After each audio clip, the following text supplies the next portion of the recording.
Hi, Abigail. Thank you so much for joining me today on the podcast. How are you doing? Yeah, really good, thanks. Fabulous. Good stuff. So we're going to launch into talking about these men behind me, if you can see my background. So we've got here Plato and then next to him, Aristotle. So should we talk a little bit first about who they were and what their relationship was to one another? Yeah, well, probably the two most influential Greek philosophers, and I think the picture demonstrates who they are very well. With Plato pointing upwards, showing his kind of belief in some kind of higher world or his some kind of higher being. And then Aristotle, his student, I always like to say it's like a student rebelling against their teacher. He's focusing on the world here and now with his hand in front of him, kind of saying, "This is we need to focus on what's in front of us and what we can observe," showing his empiricism. Yeah, excellent. Good. So, yeah, some good keywords there. So, empiricism and this idea of like an outside world that's more real than this one. It's interesting, isn't it, as well? Because they are walking alongside each other, so showing that they're close. But, like you say, it is a little bit like Aristotle's being the rebellious student. And I always find that quite funny, actually, because sometimes I feel like if someone's your teacher, maybe this is a sign of, our times being different, but you're kind of more likely to listen to them and just kind of agree with what they agree with. But that's very much not the case here, as demonstrated by where they're pointing to and so on. So yeah, good. So maybe we can circle back to empiricism in a minute. Shall we start with Plato, just because he was kind of the earlier figure, and maybe talk a little bit about his approach to reality in more detail?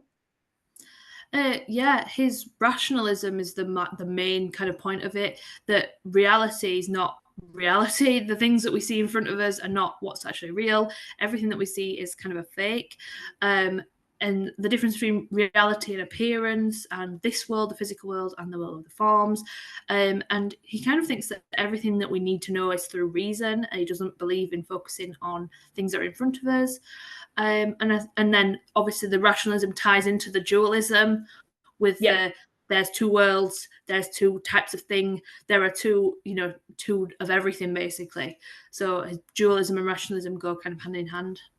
Yeah, absolutely. And even though they're separate topics on the OCR spec, I actually think it ties in really nicely with his views about the body and the soul as well, because that's more of kind of on an individual basis applying to people and their makeup. But actually, it ties into that dualism, like you say, that belief in two. So, like many of the other topics, we've got a lot of isms, word ending in isms, basically. And again, it's reflecting the different beliefs that the two philosophers have. So, for Plato, like you say, it's more the rational side. So, the belief that actually we should rely more on reason than on the senses, and for Aristotle, it's the opposite. So cool. Okay. So I always thought when I first learned about Plato that his ideas were a bit nutty and kind of literally quite out there.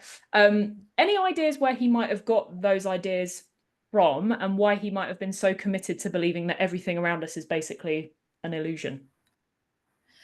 I think it all comes from the change kind of aspect that he saw in front of us, that the world is uncertain, the world is always changing, and he wanted something more certain. Like you said, it is a little bit doesn't seem like it makes a lot of sense, and a lot of people don't really like it that much because it seems so unreal.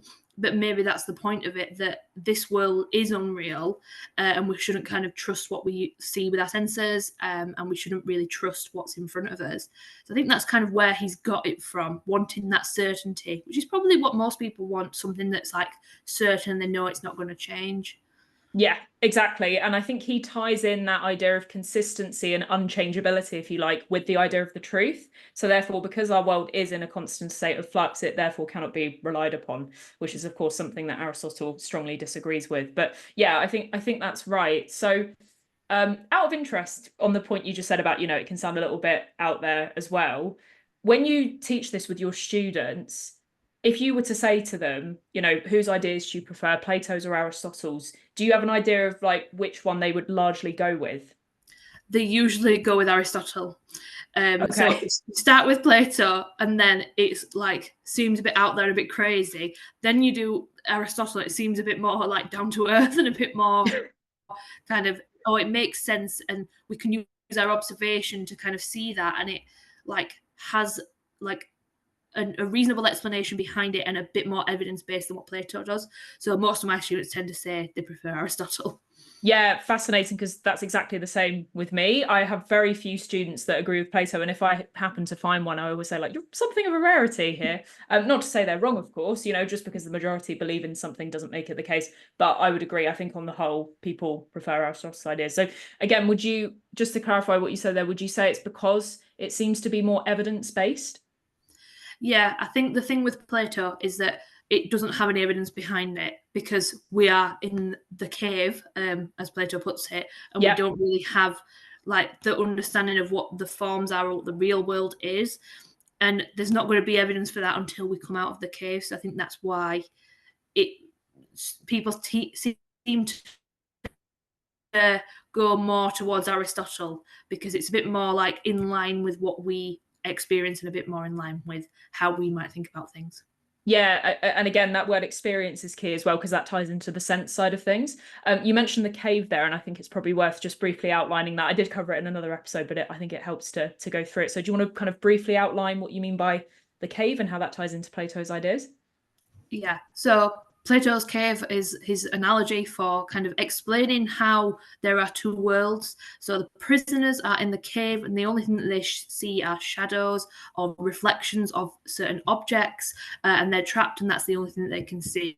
And for Plato, that's supposed to represent this physical world that we're in, the things that we see in front of us, the things that we might trust to be real. But then one of the prisoners gets free, climbs out of the cave, even though it's quite a hard thing to do, climbs out of the cave, and then he's in the real world, which would be for Plato the world of the forms, where everything is unchanging and perfect.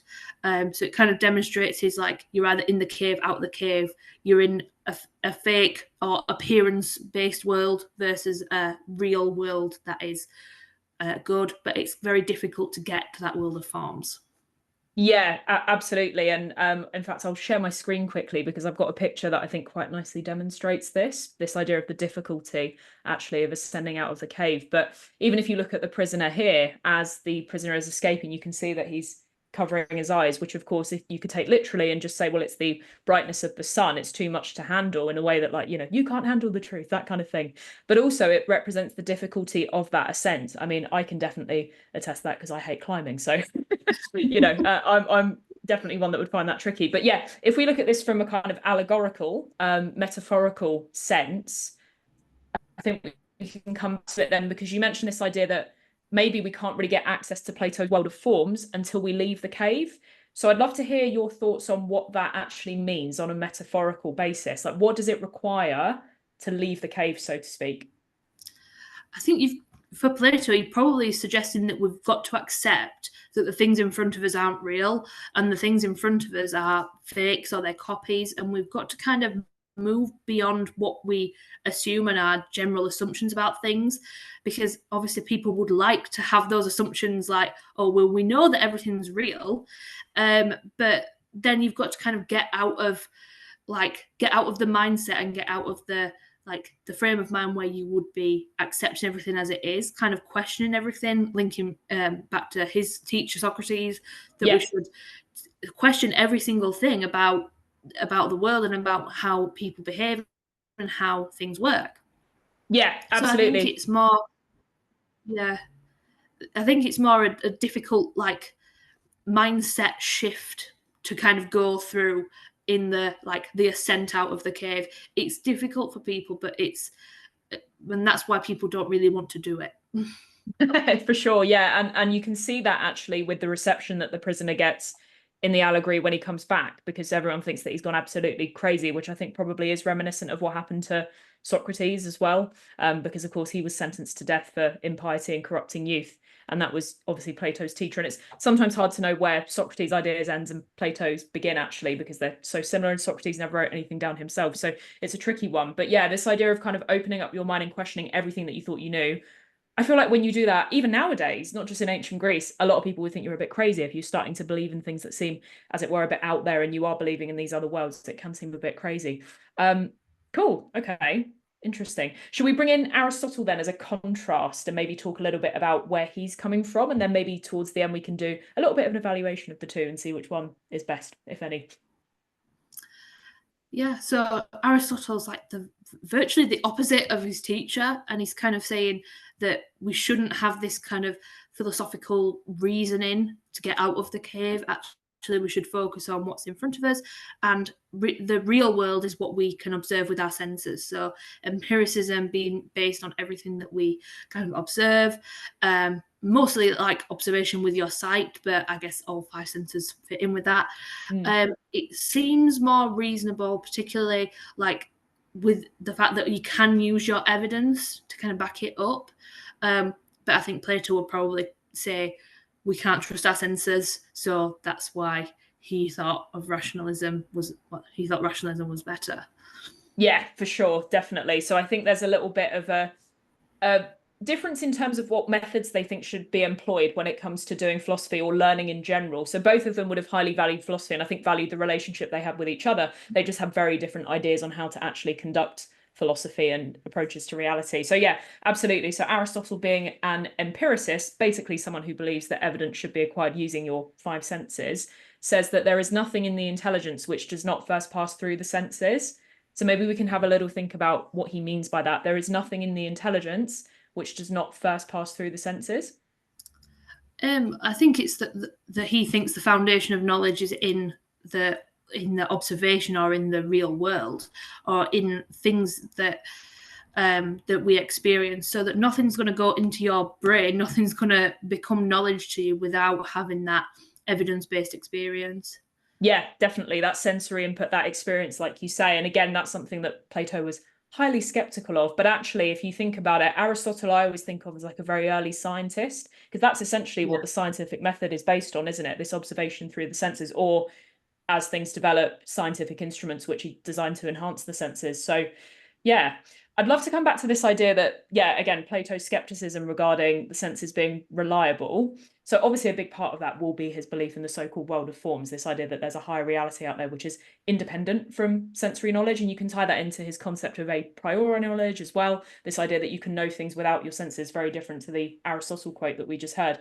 But can we maybe have a think about why some people are skeptical of the senses? I mean, again, it seems kind of anti-scientific, doesn't it, when we say that, because that is the foundation of how we acquire scientific knowledge through testing, observation, etc. But why might some people, including Plato, have an issue with information that we gather using our senses? I think he thinks it's more that it's unreliable. It's not something we can trust. We can't trust things that we see because there are things that can deceive us. So, going back to the cave analogy, that the things that the prisoners were seeing were just shadows. And how do we know that what we're experiencing is not just a shadow or a copy or some kind of fake? Particularly, again, going back to change, that things that change are bad, according to Plato, but Yeah. it's the fact that the things that are changing all the time can't be trustworthy, and then those experiences that we have that are to do with change, they also can't be trustworthy. Yeah, absolutely. And again, it's reminded me of that link between the body and the soul, because one of the reasons why he thinks that the soul is so much more, as it were, superior to the body is because the body's always changing. But the idea is that the soul is permanent. It's the essential immaterial part of you, but something physical by nature changes. And obviously that's what the body is. And yeah, he has a very low view of it as a result. But absolutely. So I think it's a couple of things. I think it's the tools with which we're gathering that information, like our senses themselves can be problematic. I mean, even like obvious example here, if I take my glass off right now, I've got no idea who you are because I can't see anything. So there's that, like, and even if your senses are working properly, they can deceive you. There's really simple examples of that, like optical illusions, or sometimes you hear a noise and you think it's one thing but actually it's something else. So even when your senses are working properly, they're not always reliable. And then coupled with that, you're using them to acquire knowledge about a world that is essentially fake. So it's kind of like a double deception in a way. We're using things that are faulty, but at the same time, we're gathering knowledge of something that's not entirely true. So yeah, it's an interesting one. Okay. Have you got a personal preference as to which one you think is the stronger scholar when it comes to approaches to reality? Have you got a preference between Plato and Aristotle? I'm going to go with my students on this one, and I prefer Aristotle, purely because I think I do like Plato, and I do think his ideas have some value. But I think the issues around the cave analogy and the issues around the world of the forms, that there are too many issues with it, which I think makes Aristotle the stronger philosopher of the two. Interesting. Okay, you mentioned that even though you prefer Aristotle, some of Plato's ideas have merit. Do you want to unpack some of those ones that you actually think, again, even if you're siding more with Aristotle, like what can we take from Plato that's valuable, would you say? I think that the questioning what we see and the questioning of things around us, but also that like striving for certainty, I think that's a really kind of valuable point because we do want to have certainty in our lives. That is one aim of that's like quite a good human aim, and I think yes, some of his things might be a little bit flawed, like particularly when you talk about the forms, you might end up having like how do we know how specific the forms go? That's Yeah. one of the main things. Like, do we have a form for every single type of flower, or do we just have like one flower form? When you actually unpack the theory of forms, it gets so complicated that it kind of loses its sense. But the overall picture and the overall message is kind of trying to get across, I think, is quite valuable. Yeah, yeah, I agree. I feel like with the forms, it can get really complicated because for those that don't know the forms, it's essentially this idea that there is a perfect version of, well, arguably everything, but like you say, we don't fully know because there's not tons of detail on that side of it. But in theory, there is like, for example, a perfect form of the cat, which I find very hard to believe because I think my cat is the perfect form of the cat. But anyway, so I think yeah, my cat there's is the perfect form of a cat. there you go. So we're disagreeing already. So, that you're right. That's a really tricky one. And even though it's interesting, I would actually say back when I was at school, I definitely sided more with Aristotle, but now I see more things in Plato that I think might actually be, credible, even though at first I thought he was genuinely really, really out there and crazy. But in a way, I think it helped me by looking at, for example, the allegory of the cave partly as a kind of allegory for what it's like to be a philosopher when everybody thinks you're a bit nuts when you start questioning absolutely everything. But secondly, potentially a metaphor for the soul leaving the body. So again, this is where I think the soul ties into it. If we take Plato's idea that actually all of us have kind of lived multiple lives and we've planned our lives for, this is at the very end of his book, The Republic. There's something called the myth of and he talks about a soldier who basically died on the battlefield, had what many now will call a near-death experience, and then he's seeing how these souls are kind of entering bodies on Earth. So it's all part of this plan. Part of me thinks like, okay, well, maybe if we see the ascent out of the cave as death, basically, and then we go back to the world of forms, that could make a bit more sense. But equally, I think there's some issues with his ideas, like even the idea of innate knowledge, I think a lot of people have a problem with. I think he uses the example of maths, actually. He says like people just know maths. I don't feel like I do. um, so I think it's a difficult one when you come to look at the theory as a whole. Like there's definitely elements, in both that are strong, but then there's some kind of, weaknesses too. Okay, so we've kind of talked about the issues with Plato. Lastly, I'd like to look at some more issues perhaps with Aristotle. So like why some people might have a problem with his whole model of reality. So even though you and your students kind of side more with him, if you had to point out maybe some of the biggest weaknesses in Aristotle's ideas, what do you think those could be? I think one of them is the emphasis on cause. When we talk about that everything has a purpose, Yeah. that obviously is quite problematic because there are some things that don't have a purpose. There are things that have multiple purposes. How can we define things as good if they fulfill their purpose, if then the purpose is not always clear? That's the first one. And then the kind of the second one is obviously what Plato would say, that we can't trust our senses. So how can we understand reality through our senses when they're untrustworthy? Yeah, definitely. So I think you're right. A lot of people take issue with Aristotle's teleology, this idea that everything's got a purpose and potentially that there's an overall purpose because it isn't really apparent.